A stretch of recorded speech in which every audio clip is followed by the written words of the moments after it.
here it is, got a few holes drilled here, shaped the end around here. This is the trigger, lift here. I would just say bend it so the printed letters, you got some that says 1/2 inch, 29 centimetre, it's all there. Have that on the underside so you can't actually see it, so bend that away from the actual printed numbers on there.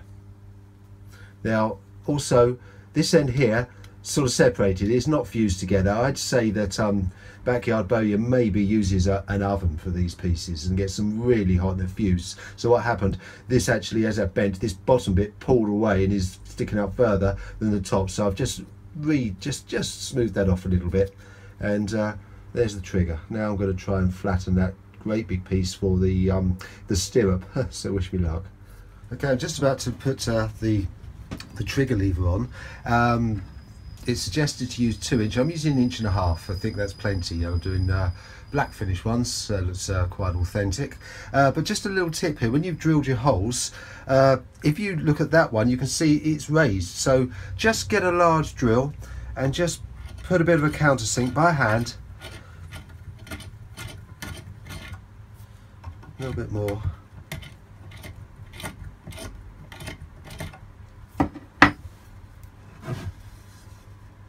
Like that, so that the screw will sit flush when it's right down. So the trigger went okay, and that pushes up. Like I said, just a little bit of tension there, but the string pulling down on that will certainly work. And I've just bent the safety catch, and do the same thing when you bend it. Have the writing, if you don't want to see it, facing up when you bend away. So when you take that out, that's going to sit under here like that, then you won't see any writing. Well, there you go, there's the stirrup. It's a little bit bent, but I'm going to put that back in the jig, warm it slightly and just straighten it. It's what I actually did with the trigger piece. So I'm sort of getting the hang of it now. It's starting to feel a little bit better. A word of warning now, I just made the trigger guard. That goes underneath here, and you've got to push it right up so that you've got the bottom of the pin, and you can see that 1/2 inch is just not enough. It should be sit about there, and the pin is still showing there. So I've actually just crushed another one, and it's all good practice, and I'm going to make this one a little bit longer up here so it sits back about there, about 1.5 inches. I'm getting the hang of this now. That's much nicer, and definitely these hard surfaces here are helping. That's the best yet. It's a bit like wallpaper, isn't it? When you first do it, you can see where you started and where you finished. So I'm going to put a bend on this now, and I'm going to be a good 3/4, so that I can always take a bit off, rather than basically you can't put it back on.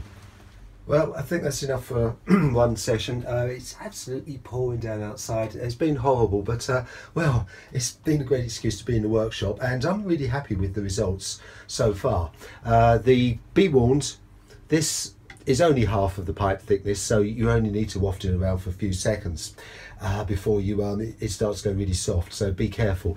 Not bad shape. You just need enough, you see, so that when you push, haven't got the bolts yet, but you push underneath there, it'll retain it.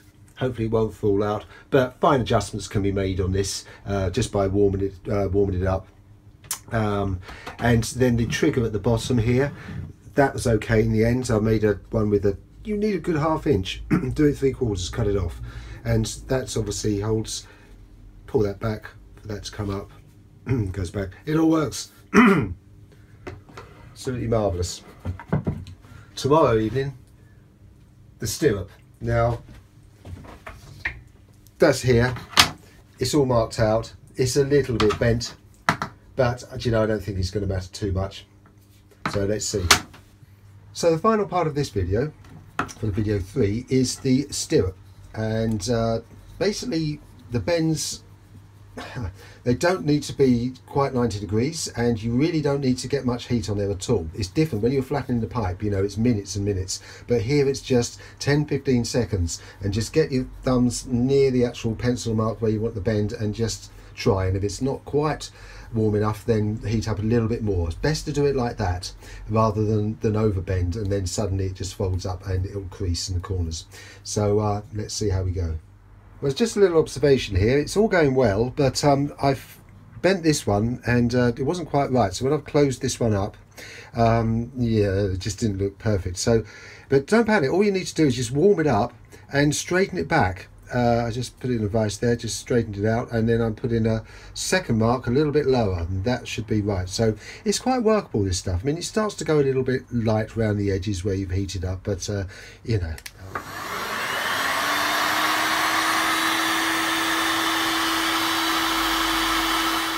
Right, let's just get that bend a little bit lower down and see. And bring those together. Well, it's not bad, but you can see this bend here is too low. So I'm just going to go ahead and warm that up, straighten it out again. I've put another mark there, so it's going to be a little bit higher up, and I think we should be there. Well, it won't win any awards, but that's not bad. I can get my foot in there. Yeah, you can straighten out and rebend a little bit. Use a couple of pieces of wood to get a sharp bend. I mean, backyard bowyer makes it look so easy, but he's obviously made loads, you know, and he just bends and they go perfectly. Anyway, I'm quite pleased with that, so I'm going to bolt it onto the tiller, and that will be the end of phase 3. And then I can't wait to get started on that old bow stave in phase 4. Now I'm going to twist this. You'll see the backyard bowyer twist this. He holds this and he twists it 90 degrees. He does suggest that you can actually screw it to the tiller and then twist it. That's what I'm going to do.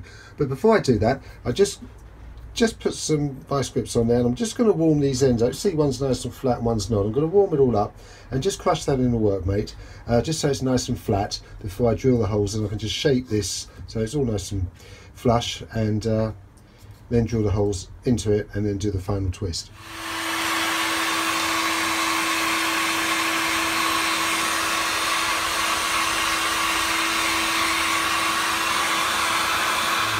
Here we go. The final part.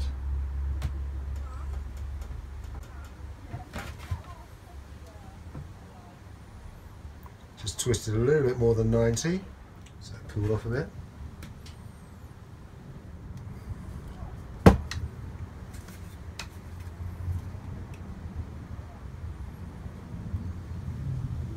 And there you have it. One stirrup.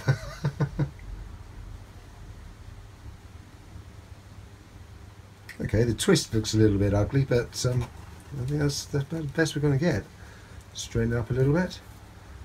Look at that. Well, I think I'm quite happy with that so far. That's great. I'm just looking forward to getting on with the prod, the stave, or whatever you want to call it, and then it's going to look like a real crossbow. But yeah, really happy with that. Twist worked out quite well. I'd say yes. Bolt it on first and twist it. Yeah, it worked. Trigger looks good. Everything's fine. Look at that. You see the old it's moving freely. Smashing. Great. Okay. Roll on part 4.